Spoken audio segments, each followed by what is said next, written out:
December 10th, 2015. So 5 years later, we have another announcement, the first in a while, that the FBI is now joining the investigation. 5 years later, Cameron says it's now time to call in the FBI.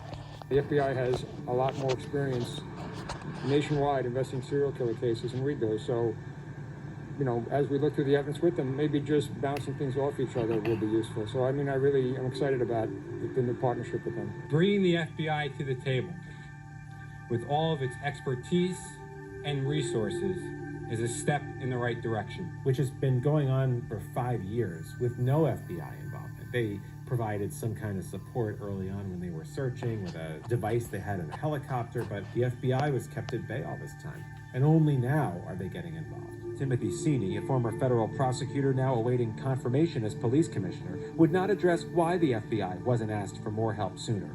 But he did say this. It's not about who makes the arrest. It's not about who gets the credit. That's not helpful. What's helpful is making sure that there's a climate and a culture where people are working together to solve serious crimes. Why did that collaboration not happen for so many years?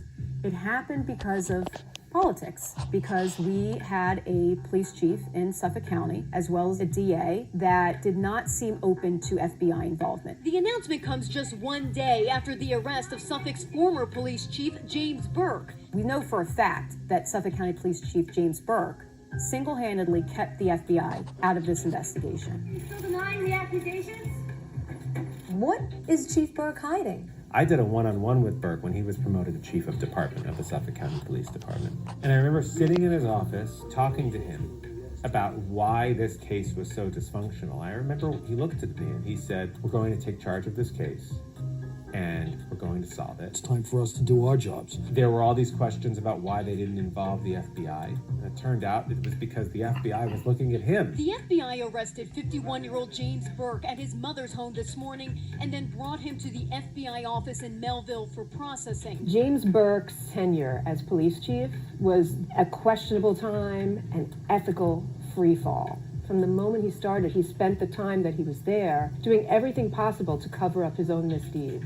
And that's where the focus of Suffolk County Police was at the time, not on solving the Gilgo case. Burke accused of assaulting a handcuffed suspect and trying to cover it up. He pleaded not guilty to the charges, 1 count of deprivation of civil rights and 1 count of conspiracy to commit obstruction of justice. He was cocky till the end. He believed his own hype, he believed he could cover up his own misdeeds, and he spent the entire time doing that. Prosecutors painted a miserable picture of a man who thought he had the power to beat up Loeb in front of at least 3 officers, then allegedly suggests they give Loeb, a heroin addict, a so-called hot shot, a deadly mix of heroin. Christopher Loeb broke into James Burke's vehicle. I believe he found his firearm. He found sex toys. James Burke had a questionable history before this. And so the judge denied bail altogether, saying he thinks the corruption of an entire department by Burke is shocking. The district attorney, Thomas Spoda, and James Burke had a decades-long relationship. They were very close, and both of them ended up facing criminal charges. Thomas Spoda learned his fate in a corruption case today in court.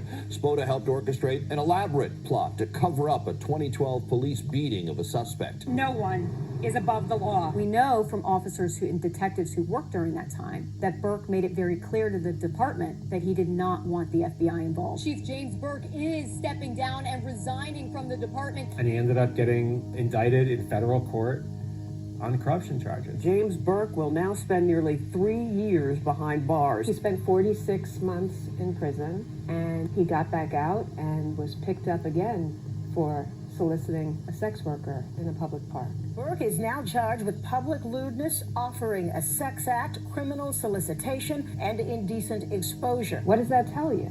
Not someone you would want investigating a serial killer.